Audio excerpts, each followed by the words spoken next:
Bonjour à toutes et tous. Cette vidéo fait partie des vidéos mises en pratique et par conséquent, nous n'allons pas démontrer les résultats que nous allons voir aujourd'hui. Il s'agit simplement d'appliquer les deux propriétés qui vont nous permettre, en ce qui concerne le sujet de cette vidéo, de résoudre les équations polynomiales de degré 2 à coefficient complexe, la résolution se faisant dans C, l'ensemble des nombres complexes. Si vous souhaitez directement aller sur la résolution des exercices, voici les temps par rapport à la vidéo où vous pouvez aller regarder cette résolution. À titre informatif, je vous conseille fortement, si c'est la première fois que vous regardez cette vidéo, de la regarder entièrement.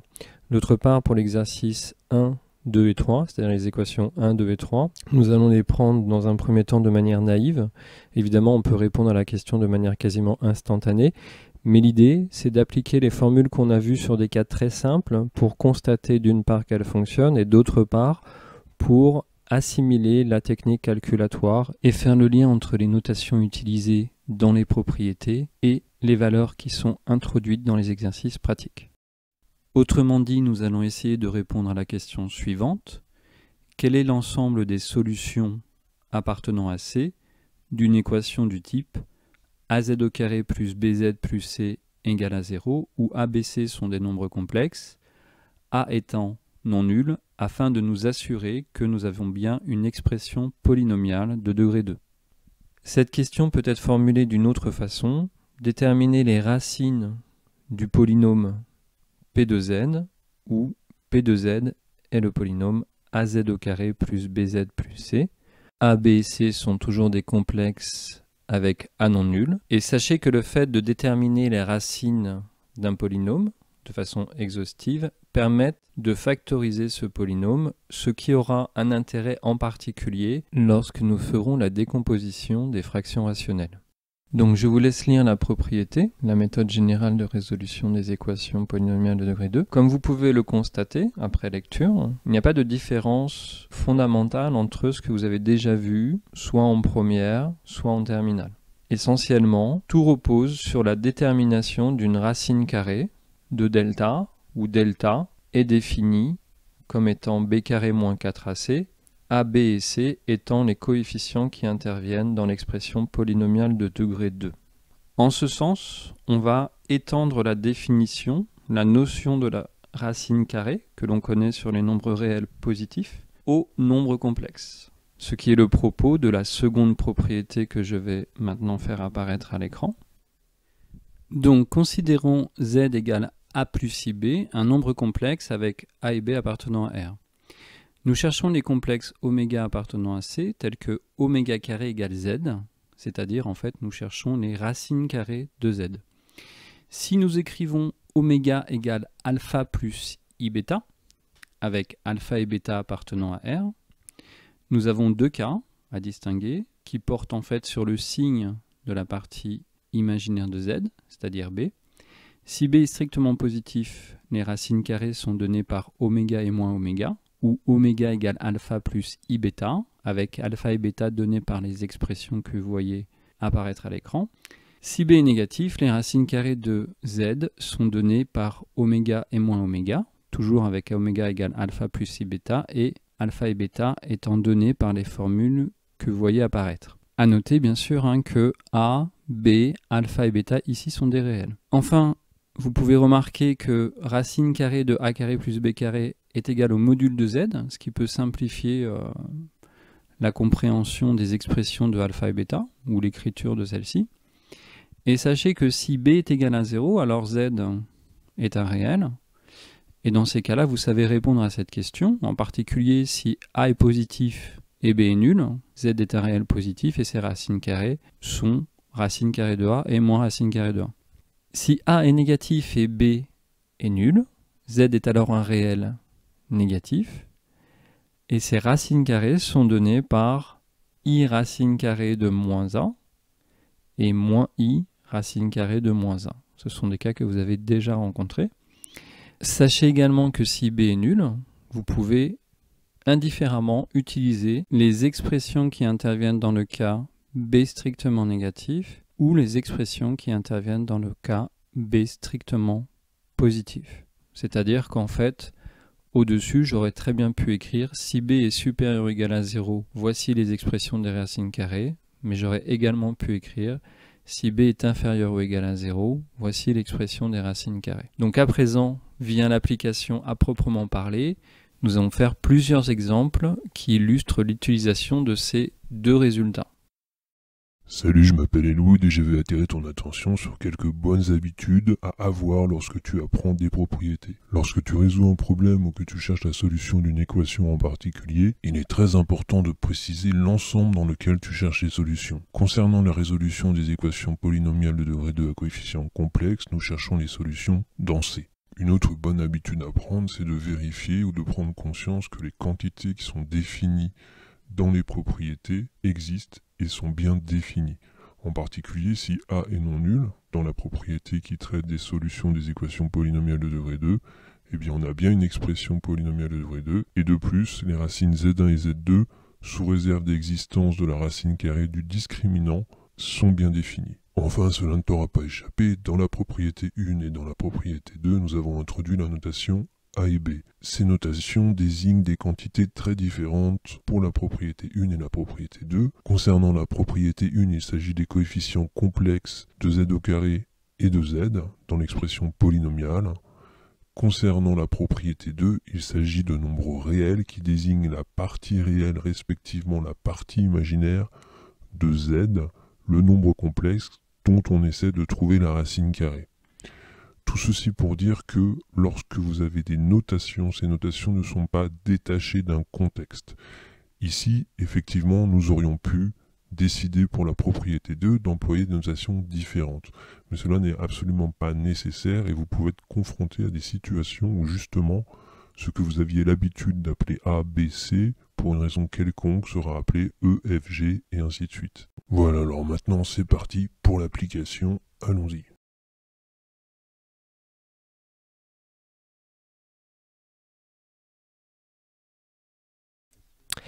Alors, on va commencer par la première équation qui évidemment ne doit poser aucun problème a priori, c'est-à-dire déterminer les complexes tels que z au carré égale 1. Alors, si on utilise nos connaissances antérieures, on sait très bien que les résultats sont z égale racine carrée de 1 ou z égale moins racine carrée de 1. Voilà. Mais l'idée ici, en fait, c'est d'appliquer les formules qu'on a vues afin de s'assurer qu'elles fonctionnent dans des cas simples. Et puis ça permet aussi d'assimiler les techniques calculatoires. Donc ça, c'est quelque chose que je vous invite à faire de manière générale. Dès que vous avez des propriétés ou des formules à appliquer qui sont dans un contexte un petit peu compliqué, vous revenez à des cas très simples pour faire un parallèle. Quand vous travaillez en algèbre linéaire en dimension supérieure à 3, il y a des difficultés pour la représentation des objets. Donc dans ces cas-là, vous regardez ce qui se passe déjà dans R, dans R2 et dans R3. Donc, si on se place du point de vue des propriétés qu'on a vues tout à l'heure, l'équation devient z au carré moins 1 égale à 0. Très bien. Alors, donc je calcule le discriminant. 0 au carré, moins 4 fois 1 fois moins 1. Et donc je trouve 4. Voilà. Alors là, je vais continuer à faire comme si je ne connaissais que la propriété précédente. Delta est donc un nombre complexe qui s'écrit 4 plus 0i. Et maintenant, pour appliquer la propriété, je dois trouver la racine carrée de ce nombre complexe. D'accord ? C'est-à-dire que là, delta joue le rôle du petit z dans ma propriété 2. Alors on sait que les solutions, les racines carrées de delta, je vais l'appeler petit delta, s'écrivent alpha plus i bêta, voilà, avec alpha égale. Alors là, normalement, on discute sur la partie imaginaire de delta, soit elle est strictement positive, soit strictement négative. Comme je vous l'ai dit, là, je fais exprès de faire comme si je ne savais pas répondre à cette question tout de suite. Là, on est dans le cas B nul et je vous ai dit que vous pouvez appliquer l'une ou l'autre des formules qu'on a vues. Donc, alpha est égal à racine carrée de la partie réelle de delta, donc 4, plus le module de delta, qui est égal à 4. ici le module, c'est aussi la valeur absolue de delta, puisque c'est un nombre réel, divisé par 2. Voilà. Et bêta, c'est une formule qui est tout à fait similaire. C'est racine de moins 4 plus 4 sur 2. Voilà. Donc finalement, on trouve alpha égale 2 et bêta égale à 0, ce qui signifie que les racines carrées de delta ici sont 2 plus 0i et son opposé, c'est-à-dire moins delta, moins 2, moins 0i. Voilà, donc c'est-à-dire que les racines carrées ici de delta sont tout simplement 2 et moins 2. Alors évidemment, vous pouvez quand même s'en douter un petit peu, puisque delta est égal à 4. Donc si je donne maintenant les expressions des solutions de l'équation z au carré moins 1 égale à 0, par les formules qu'on a vues dans la propriété 1, on a donc moins 0, puisque c'est le coefficient devant z, plus 2 sur 2 fois 1, voilà, ce qui est égal à 1. Donc la seconde solution est donnée par z2 égale moins 0, moins 2 sur 2 fois 1, c'est-à-dire moins 1. Voilà. Évidemment, on retrouve ce qu'on avait dès le départ déterminé. Donc on va tout de suite faire l'équation numéro 2. Donc je vais aller peut-être un tout petit peu plus vite. Alors, c'est donc z au carré égale moins 2. Et si on utilise nos connaissances antérieures, on sait que les solutions sont z égale i racine carrée de 2 ou z égale moins i racine carrée de 2. Très bien, si on se place du point de vue en fait de ce qu'on vient de voir, on a donc z au carré plus 2 est égal à 0. On calcule le discriminant associé, delta égale 0 au carré moins 4 fois 1 fois 2, c'est-à-dire moins 8. Voilà. Et donc, il convient de déterminer les racines carrées de delta. Alors là, c'est pareil. Je vais faire comme si je ne connaissais pas la réponse, mais la réponse est tout simplement i racine carrée de 8 et moins i racine carrée de 8, sachant que 8 c'est 2 fois 4, donc racine carrée de 8 c'est 2 racines de 2. On sait que une racine carrée de delta, et on n'en a besoin que d'une seule puisque l'autre c'est son opposé, s'exprime sous la forme alpha plus i bêta. Et puis, pour déterminer les expressions de alpha et bêta, on discute suivant le signe de la partie imaginaire du grand delta, ici de mon discriminant. La partie imaginaire est nulle, et dans ces cas-là, je vous ai dit, vous pouvez utiliser indépendamment l'une ou l'autre des formules. Donc, alpha égale racine carrée de partie réelle de delta, qui ici est égal à moins 8, plus le module de delta qui ici est égal à 8 sur 2. Voilà, donc c'est égal à 0. Et puis bêta, c'est une formule qui est tout à fait similaire, sauf que le premier ici est remplacé par son opposé, donc 8 plus 8 sur 2. C'est-à-dire, en fait, racine carrée de 8, qu'on peut aussi écrire de racine carrée de 2. Dans ces cas-là, une racine carrée de delta est donnée par exemple par delta égale 0 plus 2 racines de 2 i, voilà, et l'autre c'est son opposé. Et les solutions de l'équation sont donc z1 égale, donc ce qu'on a appelé moins b plus ou moins petit delta sur 2a, oui, où là on est en train de parler des coefficients qui interviennent dans cette équation. Donc c'est-à-dire moins 0 plus 2 racines de 2 i sur 2 fois 1, voilà, j'applique les formules bêtement et méchamment, ce qui donne racine de 2i. Bon, bah on est rassuré.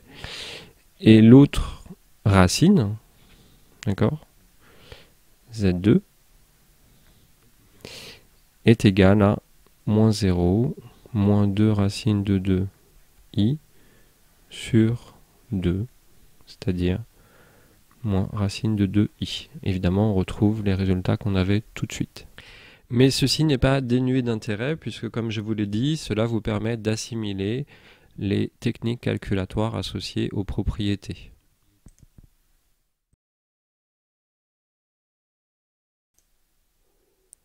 Alors, c'est parti pour la troisième équation. Donc cette fois-ci, on a z au carré égale i. Alors je fais un petit aparté, si jamais vous savez que i, son écriture exponentielle, c'est exponentielle i pi sur 2, il y a une façon très rapide de répondre, puisque une racine carrée de i, en particulier, a pour module la racine carrée du module de i, c'est-à-dire racine carrée de 1, c'est-à-dire 1. Donc par exemple, une des racines carrées de i, z1 sera donnée par 1 exponentielle, et puis du coup, l'argument est divisé par 2. Donc i pi sur 4. Donc ça, c'est l'une des racines carrées de i. Et puis l'autre, c'est son opposé, c'est-à-dire z2 égale moins exponentielle i pi sur 4. Voilà, et si je veux sa forme exponentielle, je peux me souvenir par exemple que moins 1, c'est exponentielle i pi, donc en fait ici, c'est aussi égal à... Je vais un petit peu vite parce que là, on va dire que vous êtes supposé savoir tout ça. Donc, c'est-à-dire exponentielle i pi plus pi sur 4. Voilà, c'est-à-dire 5 pi sur 4. En général, on aime bien l'écrire exponentielle 5 pi sur 4. Alors, ça c'était un petit aparté, ça fait pas de mal. Donc maintenant, je reprends le point de vue de la propriété qu'on est en train de travailler, c'est-à-dire déjà je me ramène à une équation sous la forme de l'énoncé, c'est-à-dire z au carré moins i est égal à 0. Je calcule le discriminant associé, qui est égal à 0 au carré moins 4 fois 1 fois moins i, c'est-à-dire 4i. Il convient donc maintenant de déterminer une racine carrée du discriminant. Bon, souvent j'ai dit déterminer la racine carrée, bien sûr, c'était un petit, comment dire, abus de langage. A priori, il y a 2 racines carrées, mais nous n'avons besoin d'en connaître une seule, puisque la seconde est nécessairement son opposé. Donc on va déterminer une racine carrée du discriminant. On sait qu'on doit discuter sur la partie imaginaire de delta. Alors vous voyez ici, on est dans un cas un peu différent. Cette fois-ci, on a un vrai cas, entre guillemets. Donc ici, partie imaginaire de delta est positive. Donc partie imaginaire de delta, c'est égal à 4 et c'est un nombre strictement positif. Donc si je veux déterminer une racine carrée de delta, sous la forme petit delta égale alpha plus i bêta, j'utilise les formules qui interviennent dans le cas où ce qu'on avait appelé b était strictement positif. Voilà, c'est-à-dire la partie imaginaire. Dans ces cas-là, on sait que alpha est égal à racine carrée de partie réelle de delta qui vaut 0 ici, plus le module de delta qui vaut 4 ici, parce que module de delta c'est module de 4i, et i est un nombre complexe de module 1, divisé par 2, ce qui est égal à racine de 2. Voilà, et puis vous savez que bêta est donné par exactement la même genre de formule, sauf que je remplace ce 0 là par moins 0, ce qui ne change ici pas grand chose sur le résultat. Voilà, ce qui donne aussi racine carrée de 2. Et donc une racine carrée du discriminant va être donnée par racine de 2 plus i racine de 2. Très bien. Et les solutions de l'équation, parce que ce n'est pas fini, les solutions de l'équation ici sont données par z1 égale moins 0 plus delta sur 2 fois 1, voilà, c'est-à-dire racine de 2 sur 2 plus i racine de 2 sur 2. Et alors attention, ici Z2 n'a pas de raison d'être l'opposé de Z1, Bon, ici c'est le cas parce qu'en fait on est en train de déterminer vraiment les racines carrées de i. Donc égale moins 0, moins delta sur 2 fois 1, c'est-à-dire moins racine de 2 sur 2, moins racine de 2 sur 2i. Voilà. Et vous pouvez remarquer qu'on retrouve bien les mêmes solutions que celles annoncées dès le départ.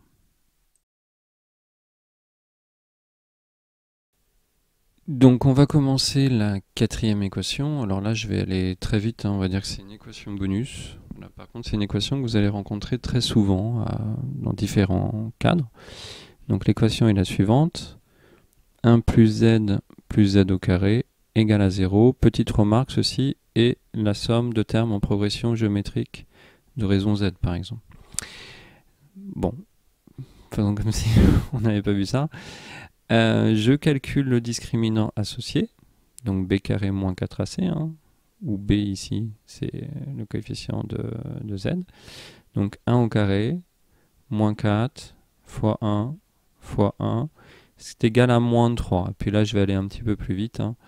Donc ça c'est égal à i racine de 3 au carré. Donc par exemple on peut choisir une racine carrée comme étant i racine de 3. Et dans ces cas-là, les deux solutions sont données par z1 égale moins 1 plus i racine de 3 sur 2 fois 1, c'est-à-dire 2. Et la seconde racine est donnée par z2 égale moins 1 moins i racine de 3 sur 2. Les racines ici sont complexes conjuguées l'une de l'autre. En particulier parce que l'équation polynomiale ici fait intervenir un polynôme dont les coefficients sont réels. Voilà. Alors, ce nombre z1, c'est un nombre qui était un petit peu connu en mathématiques, et la notation usuelle, c'est j. Voilà. Donc, il se trouve que z2, c'est ce qu'on note j bar. Et en particulier, ce sont deux des racines cubiques de l'unité. Voilà, donc là je vous donne des petits renseignements supplémentaires qui ne sont pas tout à fait le propos du jour, mais bon, comme je le dis, ça ne fait pas de mal non plus.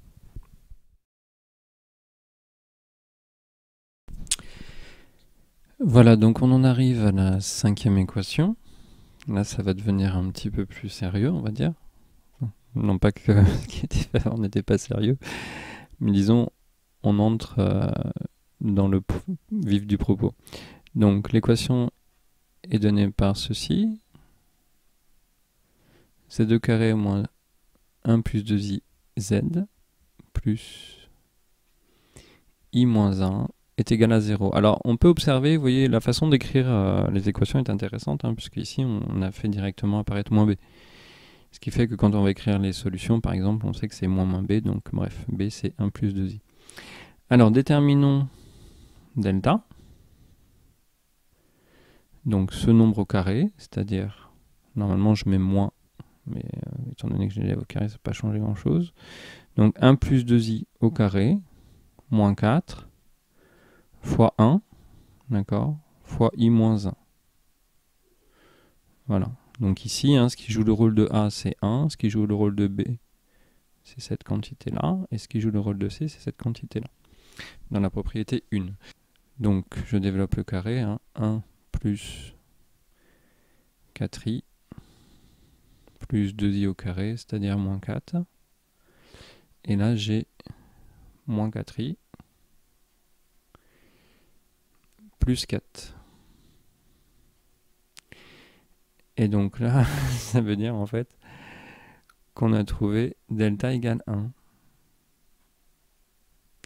Bah, c'est plutôt sympa, finalement, si delta est égal à 1. Puisque on sait que 1, eh bien, c'est aussi égal à 1 au carré. Donc, évidemment, une racine carrée de delta est donnée par petit delta égale 1. Je n'ai pas besoin de mettre toute la grosse machine en œuvre. Et cette fois-ci, les deux solutions complexes sont données par Z1 égale donc moins B. Donc, comme je l'avais dit tout à l'heure, 1 plus 2i, d'accord, l'opposé de ce nombre ici, de ce coefficient, plus delta, c'est-à-dire plus 1 divisé par 2 fois le coefficient ici, c'est-à-dire 1. Voilà, donc ça fait 1 plus i. Alors faites attention parce que z2 n'a aucune raison d'être le conjugué de z1. Hein. Cette propriété n'est vraie que lorsque l'expression polynomiale a des coefficients réels, ce qui n'est pas du tout le cas ici. Donc z2, hein, c'est égal à moins b, donc c'est-à-dire l'opposé de ce coefficient ici. Donc 1 plus 2i, moins 1 sur 2, c'est-à-dire i. Voilà. Donc qu'est-ce qu'on vient de dire? On vient de dire que les solutions de cette équation sont 1 plus i et i. Et vous voyez qu'elles ne sont pas conjuguées l'une de l'autre. Alors, on en arrive à la 6e équation.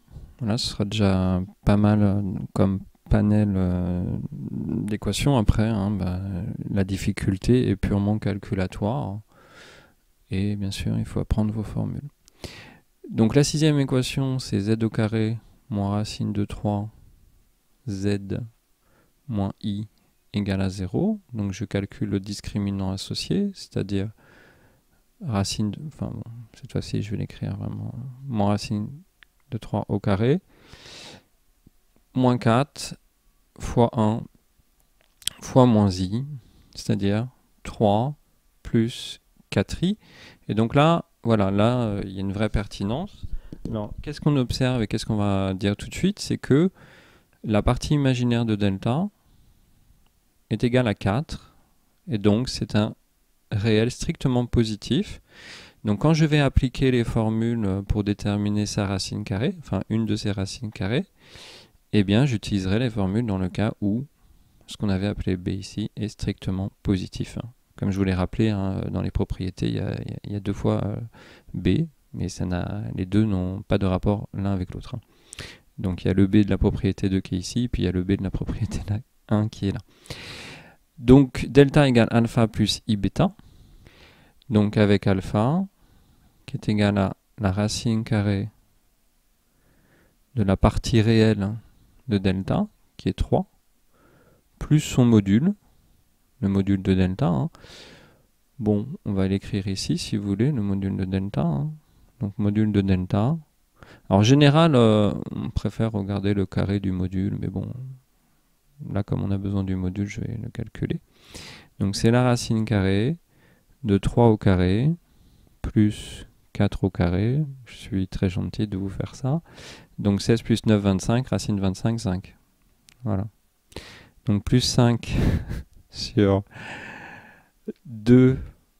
Voilà. Donc 8 sur 2, ça fait 4. Racine de 4, ça fait 2. Voilà. Donc alpha égale 2. Et puis bêta, c'est une formule tout à fait similaire. Hein. Alors vous voyez, pour l'instant, comme on est dans le cas où partie imaginaire de delta est positif, on prend alpha et bêta de même signe. Voilà. Donc ici, moins 3 plus 5 sur 2. Voilà, donc 2 sur 2, 1, racine de 1, 1. Voilà. Du coup, delta, l'une des racines carrées du grand delta, égale 2 plus une fois i. D'accord? Donc alpha plus i bêta. Et puis l'autre racine carrée, c'est son opposé, mais on n'en a pas nécessairement besoin, puisque à partir de maintenant, je peux écrire les expressions des solutions de cette équation.